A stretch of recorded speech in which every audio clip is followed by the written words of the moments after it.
This week on the Cartoon Show, we rank almost all of the guest animated Adventure Time episodes, ranging from 3D to stop motion. But which one will make it to the number one spot?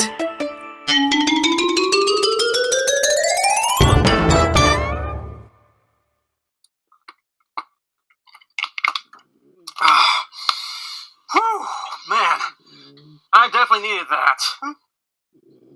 Alright, it's starting to get a lot more cooler, so now we can finally get started with making a new video. Is the heat getting to you as well? That's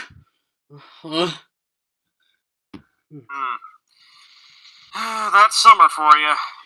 Yeah, I'm feeling a lot more sleepier than usual. Same. The heat can really make you feel unmotivated to do anything, but I got a fan blowing right now. It's getting a lot more cooler outside, and that drink of water should refresh me. So I think we're ready to continue working on the show. So I figured since last time we did a video blog, we talked about Adventure Time for a little bit. Maybe we can do like our first Adventure Time video. And I actually noticed that in many episodes throughout the course of the 10-season run, they had a few guest animated episodes. So I figured maybe we can like rank some of our favorites from 8 to 1. Now normally when you do a list you do 10 to 1, but there weren't that many guest animated episodes of Adventure Time. Yeah. So today on the Cartoon Show, we're counting down the top 8 Adventure Time animation styles. But before we get started, we do want to mention that we have an honorable mention. So you know about the artist James Baxter? Oh yeah, the guy, he did some cool voice and animation work for a lot of companies, including Disney and DreamWorks, right? Yeah, he worked on the movie Spirit. I'm not really sure what the full title is, but I just know about the first word. But since he helped create a horse for DreamWorks, he actually helped create a horse character for Adventure Time in the episode James Baxter the Horse. What a generic name. Yeah, in fact, the horse is actually voiced, named after, and animated by this renowned animator. And that can explain why he's animated more fluently than the other Adventure Time characters in the episode, which is a nod to James Baxter's smooth animation style, as well as his direct influence by guest animating the character. Fair enough. But apparently... And also, the only thing that the horse says is, James Baxter! Weird. But apparently, there was an episode somewhere down the line where it was the first one to use the entire scenes made completely out of 3D animation, and it's called Guardians of Sunshine. And apparently, it used some kind of pixely sort of look for not only the title card of it, but also for the opening credits, which is kind of intriguing because you definitely don't see that in shows a lot nowadays, because I've seen some very weird and wacky sort of looking title cards for Clarence. Yeah, and that's why Guardians of Sunshine is at number 8 on our list right now. Apparently this is going to be kind of trippy. Because apparently the whole thing about this is that it's kind of like them entering this digital world, but the designs of the characters are so intriguing to me. For some reason, if you think about it, doesn't that little premise sound familiar to you? Because if you don't know, it's supposed to be similar to a Disney film called Tron. And it's actually kind of fitting because next year we're going to be getting a new Tron movie. Yeah. And I believe that's one of the very first films to actually use computer animation. Yeah. And in fact, I think I actually really like the opening scene where Finn and Jake actually enter inside BMO's video game world, and the camera movement was actually pretty impressive. Yeah, it's kind of strange, but there were 3 video game references in here. The first one was because of the many sound effects that you may have heard from the video games of Mega Man from Capcom. And then, apparently, Finn did some kind of computer song with his eyes going up and down, like the paddles in the Atari game Pong. But apparently... But apparently in Super Mario Brothers, there's an enemy called the Bob-omb, and apparently Bomba may be a reference to that. Maybe. But then again, I'm pretty sure a lot of Cartoon Network Studios animators like to play video games when they're not, drawing these characters and making storyboards and writing scripts and voice acting and all that. I heard that the crew from Harvey Beaks did. A lot of animated television show crews like to play video games when they're taking a break. I don't blame them. Next, for number 7, we got Beyond the Grotto. And this is going to be very unfortunate for me, because the plot of the episode is literally just like the billionth clone of Alice in Wonderland. Yeah, because they're taking, the plot of the episode is resembling the one from the Lewis Carroll book, Alice's Adventures in Wonderland. And, it may look a little similar, but they do, change it up a little bit. Yeah, but apparently this one wasn't entirely done in the guest animation style, because the animation style only lasted like 7 minutes throughout, and it was done by Alex Batura and Lindsay Small, who actually created the web series Bauman Biterman, which apparently is supposed to be a parody of Batman and Superman. If it's Spider-Man, don't you guys think it should be a parody to Spider-Man? True, but how often do you see Marvel characters interacting with DC Comics characters? Well, they seem to be more open to doing that now. Number 6, Ketchup. Just the name alone sounds weird, but there is a lot of things going on with this one, because apparently Patrick McHale came up with this song called I Wanna Ride, but apparently he came up with it with the help of his own son. I can definitely tell he's going to be getting that Father's Day card and Father of the Year award. Yeah, like father-son bonding. And apparently the Vampire Hunter outfit that you see with BMO, apparently it's inspired by Captain Kronos' Vampire Hunter, a horror movie from 1974. Ooh, classic film references. But here's where things get sort of connected.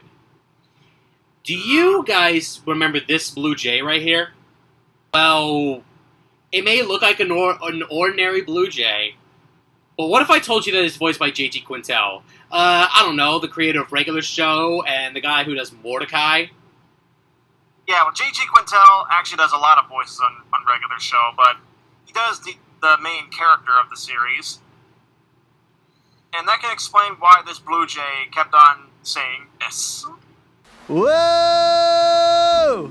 Whoa! Oh! Whoa! Whoa! Gosh darn it, that Blue Jay. I don't think the Blue Jay has a name. But apparently Quintel actually would go on to make the episode Ocean of Fear.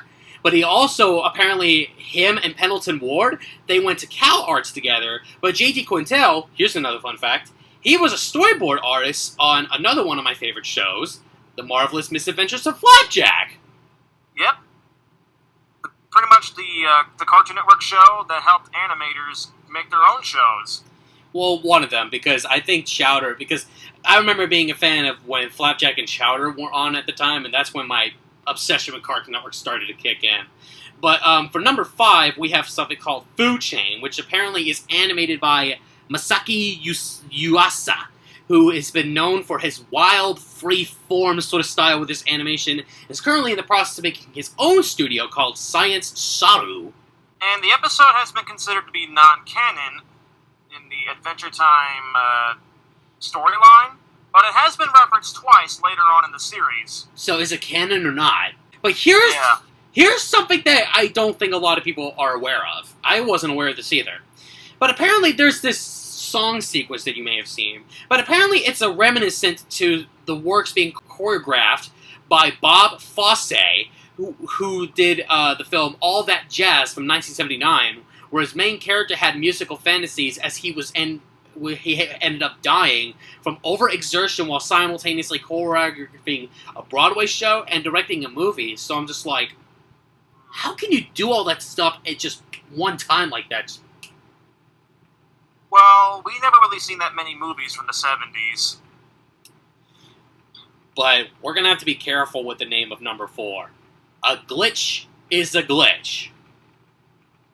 Yeah, and the episode title alone is very likely a reference to the NWA song, which we're not going to say because it sounds pretty vulgar, especially if there's like somebody under the age of 18 watching us right now. Yeah, so we're not saying it here.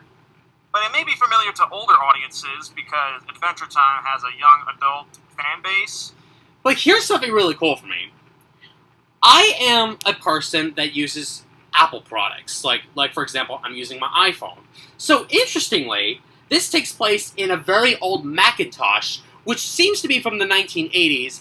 But the thing is, we don't know exactly what model is being used. We don't know if it's the ED, the SC, the 128K, the 512K, or the classic model, mainly because all of them are pretty similar in a way. So it's kind of hard to figure out which one they're using. But here's something else. It's kind of funny I'm wearing a Pac-Man shirt, because it's reminding me of level 256 from the game. And I'll explain that. So, Okay. level 256 is the final level of the arcade game, but the level is completely screwed up. So, in a way, I think this is kind of a reference to that, and it's kind of like the whole episode gets completely just messed up, it's just screwed up and everything. I feel like this is kind of like that in some sort of a way. Yeah, and I actually did think that the opening, the fourth wall break at the beginning of the episode, where Finn thinks whoever does animation for a living has no life whatsoever, and the animators must have heard him and made him punch himself in the face. Poor choice of words, Finn. Especially Poor choice of today. words. But apparently there's this video of a girl gagging herself. I was not aware of this one. But apparently with her own hair in an actual video by David O'Reilly. Let's just go and just move on to number 3, being Water Park Prank, shall we? Because let's not get sickened anymore. Because this episode was directed, written, and storyboarded by David Ferguson, who has been well known for some indie-produced animated shorts. Yeah. And this is actually the only Adventure Time episode to be completely done using something called motion tween animation. But it comes with a price to pay. With the rating of 5 out of 10, this is the lowest rated episode ever. I actually didn't think the episode was bad. I actually thought it was pretty good. I haven't seen it. Alright, that is actually true. You haven't really seen it because Adventure Time has nearly 300 episodes produced and it's a 10-season run. Yeah, but apparently, we're trying to figure out how they make these orangutans' legs spin around like propellers. And apparently there's a lifeguard that's whistling and it sounds like a member of the Beatles for some reason? Well, you know how lifeguards use whistles when they're doing their job? So Sometimes. The Adventure Time crew, or particularly the director of this episode, he developed this character who is a literal whistle, and his voice is very, inspired by one of the members of the Beatles. I'll have to do some further research on that if I have the ability to, but Who doesn't love Beatles music? I can't get enough of Yellow Submarine. unfortunately, at number 2, this is unfortunately coming from one of my least favorite video games, Minecraft, because number 2 goes to Diamonds and Lemons, which is faithfully inspired by that. But apparently, if I remember correctly, I think there was an Adventure Time skin pack that was added to the game, so I think they must have made this episode as a way to advertise that. Sort of. It was sort of considered to be a bonus episode because this aired before the, I think, nearly 45 or 50-minute episode Come Along With Me, which is known as the series finale to the show. But apparently, the title, Diamonds and Lemons, is apparently a reference to 2 things. A nursery rhyme, Oranges and Lemons, and the fairy tale, Diamonds and Toads. But here's something that I think you Minecraft buffs will love to know. There's a lot of references to the video game itself, including side characters like the Endermans and the zombies and the creepers and the skeletons and all that stuff, the in-game creation of weapons and the character bios, like, you know that little bio thing at the bottom of the screen when you're playing the game? That's what it is. But, thankfully, that's not number 1, because number 1 is, without a shadow of doubt, probably the best one they've ever made in this style. None other than Bad Jubies. Yeah. This one, oh my god. Just thinking about this is very fascinating to me because this must have taken them such a long time to make. Because you have to think about this. This is a completely stop-motion animated episode. Like, you have to go, like, frame by frame by frame by frame by frame. You have to do that for, like, what? Like 100,000 frames or something? And this one is apparently done by Kristen Leopold, who had lots of experience with the stop-motion stuff. And apparently the production was being done by Pix Studios. And apparently my case has been proven because then it took an entire year, nearly 365 days. Well, stop motion is a very time-consuming art form. I mean, people like the people behind Coraline did it, and the makers of Wallace and Gromit and Shaun the Sheep. Yeah, and all those many other stop-motion studios in the world. Yeah, like all those Lego YouTube videos and all this stuff. But apparently, Disaster Piece made the music for this game, and it's kind of interesting for video game fans because Fez and Mini Metro, the music was being done by them. But apparently, here's something really interesting. The stop-motion characters and the treehouse are actually on display today at the brand new Second Century complex somewhere in California, mainly because of Warner Brothers Animation and Cartoon Network Studios quote-unquote merged. And we say that with quotes because they're not really sort of merged, but they're basically they're developing content under the same building now. And everybody's been thinking that Cartoon Network's dead. When in reality, they're just under a new building, they're just working with WBA now, so just don't worry, CNS is fine. Yeah, we did a whole video blog addressing what's going on with the Cartoon Network Studios move. If you want to see that, a link to that video is in the description or in a pinned comment down below. But who would have thought that Bad Jubies would be a winner? Because it did end up winning something. The Emmy Award for Best Animated Television Broadcast Production for Children, which amazes me because, honestly, for a stop-motion animated episode like this, totally deserved. Yeah.